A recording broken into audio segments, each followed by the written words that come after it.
মুস্তাফিজুর রহমান ইস্যুতে এখন উত্তাল বাংলাদেশের গোটা ক্রীড়াঙ্গন। ক্রিকেটের গণ্ডি পেরিয়ে বিষয়টি ছড়িয়ে পড়েছে দেশের ক্রীড়াঙ্গনের সর্বস্তরে।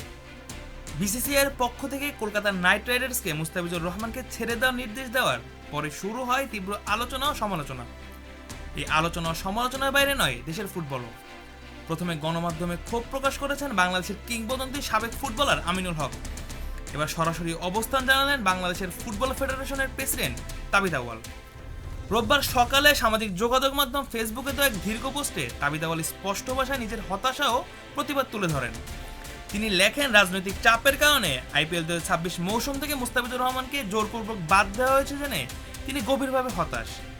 তার ভাষায়, ক্রিকেটীয় যোগ্যতা ও পারফরমেন্সের ভিত্তিতেই কলকাতা নাইট রাইডার্স মুস্তাফিজকে দলে নিয়েছিল। একজন বিশ্বমানের অ্যাথলেট হিসেবে মুস্তাফিজ নিজের দক্ষতা দিয়েই জায়গা করে নিয়েছেন। কেবল জাতীয়তার কারণেই তাকে টার্গেট করে একজন ক্রীড়াবিদের প্রতি চরম অবিচার এবং অসহিষ্ণুতার নগ্ন প্রকাশ, যা ক্রিকেটের মতো জেন্টলম্যানস গেমসে কোনোভাবেই গ্রহণযোগ্য নয়।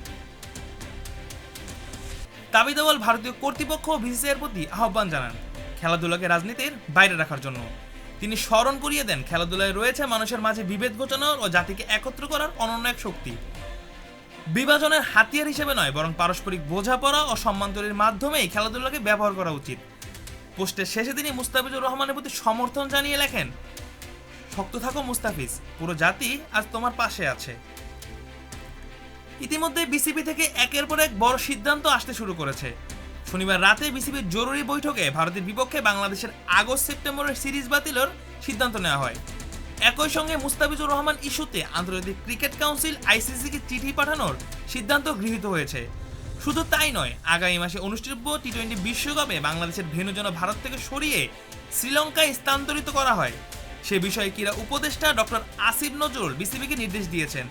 এমনকি তথ্য ও সম্প্রচার মন্ত্রণালয় আসিফ নজরুল অনুরোধ করেন আইপিএল যেন বাংলাদেশে সম্প্রচার না হয়। এবার বিশ্বকাপের সূচিতেও চোখ রাখা যাক। 7 ফেব্রুয়ারি ওয়েস্ট ইন্ডিজের বিপক্ষে প্রথম ম্যাচ খেলবে বাংলাদেশ। 2 দিন পর 9 ফেব্রুয়ারি তাদের প্রতিপক্ষ ইতালি। 14 ফেব্রুয়ারি ইংল্যান্ডের বিপক্ষে মাঠে নামবে টাইগাররা। গ্রুপ পর্বের শেষ ম্যাচে 17 ফেব্রুয়ারি নেপালের বিপক্ষে খেলবে বাংলাদেশ। উল্লেখযোগ্য বিষয় হলো, আইপিএল এর আসন্ন মৌসুমের জন্য কলকাতার নাইট রাইডার্স মুস্তাফিজুর রহমানকে দলে ভিড়িয়েছিল 9 কোটি 20 লাখ টাকার রেকর্ড মূল্যে।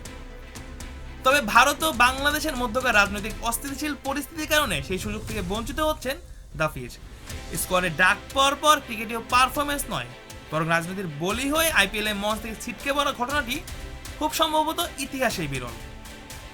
Mujahidul Islam Zahid, on field.